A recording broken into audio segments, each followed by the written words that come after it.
हमारे जीवन के प्रत्येक घटना के साथ सिर्फ और सिर्फ हमारा मन जुड़ा होता है। इस दुनिया में जितने भी ज्ञानी हुए, जितने भी सक्सेसफुल लोग बने, सिर्फ और सिर्फ अपने मन की शक्ति के कारण ही बने। लेकिन हम में से बहुत से लोग क्यों इन शक्तियों को समझ नहीं पाते हैं? बुद्ध कहते हैं, हम भी इंसान हैं, आप भी इंसान हैं। हमारे अंदर, आपके अंदर, सबके अंदर समान शक्ति है। लेकिन क्यों हम उसे समझ नहीं पाते हैं? जो इन शक्तियों को समझ गया वह ज्ञानी बन गया।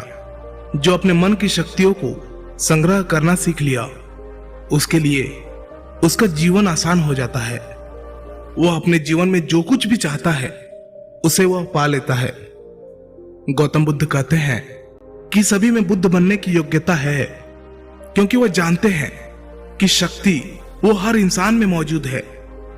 लेकिन उस शक्ति का सही उपयोग हम नहीं कर पाते हैं। कुछ शक्तियों का उपयोग हम कर लेते हैं और कुछ शक्तियों को हम व्यर्थ में ही छोड़ देते हैं। आइए इसे एक छोटी सी कहानी से समझते हैं। इस कहानी को अंत तक जरूर समझना।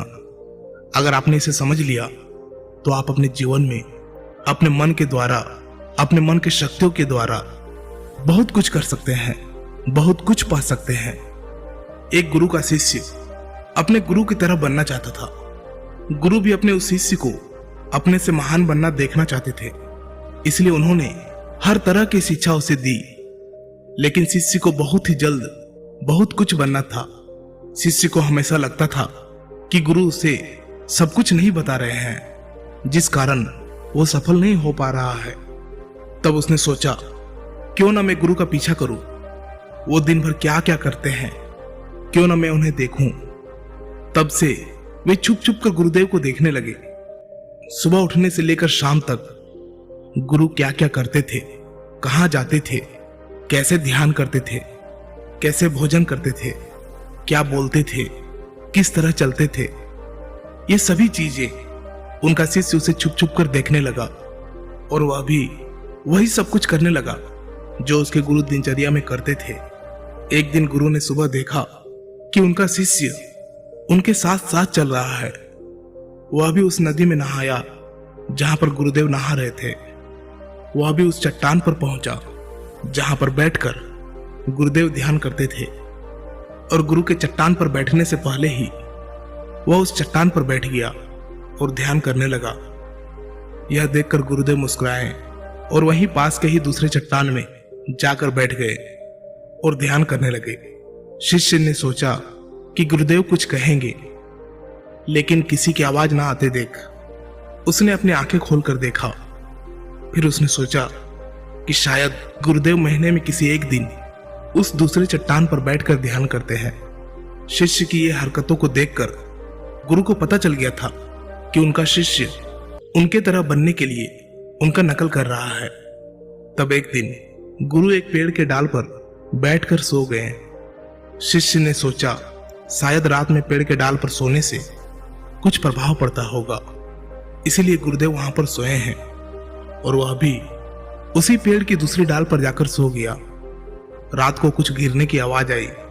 आवाज सुनकर गुरुदेव की आंखें खुली तो उन्होंने देखा कि नीचे जमीन पर उनका शिष्य गिरा हुआ है और वह चिल्ला रहा है।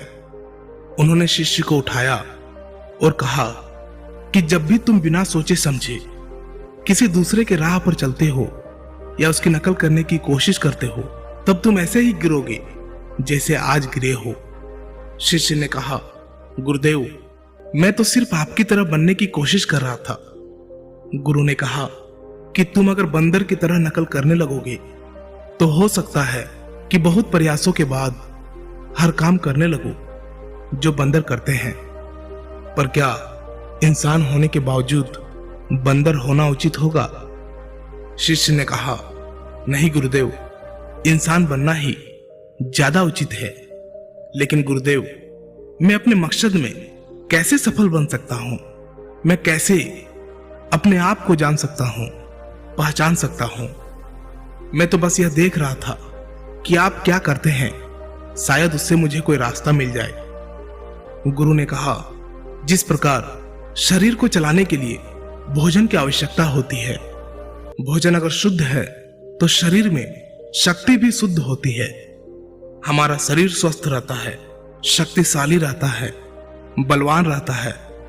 उस शरीर से जो भी कार्य करना चाहो तुम करवा सकते हो। लेकिन तुम खराब, सड़ा गला रखा हुआ बासी खाना खाओगे तो क्या होगा? शिष्य ने कहा, शरीर की शक्ति खत्म हो जाएगी, हमारा शरीर बीमार पड़ जाएगा। फिर गुरु ने कहा, इसी तरह हमारे पास मन की शक्ति होती है और इसमें इतनी शक्ति होती है कि कुछ भी पाया जा सकता है, कुछ भी बना जा सकता है, अपने आप को जाना जा सकता है, पहचाना जा सकता है, बुद्धत्व को प्राप्त किया जा सकता है। लेकिन मन की शक्तियों को नापा या तोला नहीं जा सकता है। शिष्य ने कहा, आप तो ज्ञानी हैं, ध्यानी हैं, इसलिए आपके पास मन की शक्तियां हैं जिनका उपयोग आप कर सकते हैं। लेकिन हम उपयोग करते हैं तो कुछ भी नहीं होता। गुरु ने कहा, शक्ति तो तुम्हारे पास भी है और उतनी ही है जितनी मेरे पास है या किसी और के पास है। तो गुरुदेव, फिर हम सभी लोग कामयाब क्यों नहीं होते? हमारे जैसे बहुत से लोग हमेशा असफल होते रहते हैं, ऐसा क्यों?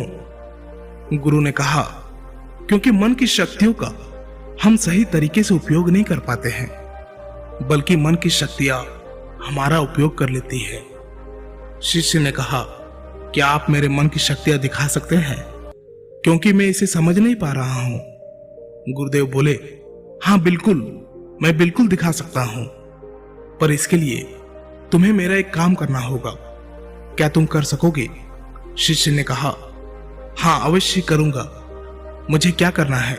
गुरु ने कहा, ज्यादा कुछ नहीं करना है, बस इतना ही करना है कि जितने भी विचार तुम्हारे मन में आए उन विचारों को एक एक लकड़ी के समान समझना है और उन लकड़ियों को उठाकर उस झोपड़ी पर रखते जाना है। और यह तुम्हें पूरे 1 महीने के लिए करना होगा। ध्यान रहे, एक विचार के लिए एक लकड़ी का होना आवश्यक है। जैसे कोई भी विचार से कोई लकड़ी छूट ना जाए। एक काम और करना, अपने उस विचारों को जो तुम्हें ज्ञान और ध्यान प्राप्त करने के लिए आए, उन विचारों की लकड़ियों को तुम्हें उन झोपड़ियों के बाहर रखना होगा। शिष्य ने कहा, जो आज्ञा गुरुदेव, आप जैसे कह रहे हैं मैं वैसा ही करूंगा। और शिष्य ने विचारों को देखना और उन विचारों से लकड़ियों को उठाकर झोपड़ी में रखना शुरू कर दिया। धीरे धीरे 1 महीना बीत गया और शिष्य पूरा 1 महीना बीतने के बाद शिष्य गुरु के पास गया और बोला, गुरुदेव 1 महीना हो चुका है, जैसा आपने कहा था मैंने बिल्कुल वैसा ही किया है। अब आप मुझे मेरे मन की शक्तियों को दिखाएं। गुरु शिष्य के साथ उस झोपड़ी पर पहुंचे। गुरु ने देखा कि पूरी झोपड़ी छोटी छोटी लकड़ियों से भर गई है, यहाँ तक कि कुछ लकड़ियां बाहर भी गिरी हुई है। गुरु ने कहा, वह लकड़ियां कहाँ हैं जो तुम्हारे ज्ञान और ध्यान के विचारों की है? शिष्य ने बाहर पड़ी कुछ लकड़ियों को लाकर गुरुदेव को दिया और बोला, यह वही लकड़ियां है। गुरु ने उस लकड़ियों को गिनने के लिए कहा। जब शिष्य ने ज्ञान और ध्यान की लकड़ियों को गिना तो वो 26 लकड़ियां पाया। गुरु ने कहा, बस तुम्हें एक काम और करना है, यह काम बहुत छोटा सा है, क्या तुम कर सकोगे? शिष्य ने कहा, जी गुरुदेव, आप जो कहेंगे मैं जरूर करूंगा, बताइए मुझे क्या करना है। गुरु बोले, ये जो लकड़ियां तुमने इकट्ठे किए हैं इसे एक साथ बांधकर उस नदी में फेंक कर आओ। गुरु की ये बात सुनकर शिष्य घबरा गया और बोला, गुरुदेव ये कैसे हो सकता है? इतनी लकड़ियों का भार मैं कैसे उठा पाऊंगा? गुरु बोले, क्यों नहीं उठा पाओगे? जब इतने विचारों का भार तुम दिमाग में रखकर घूमते हो तो इन लकड़ियों को क्यों नहीं उठा सकते? शिष्य ने कहा, लेकिन गुरुदेव विचारों में तो वजन नहीं होता। गुरु बोले, विचारों में भी वजन होता है।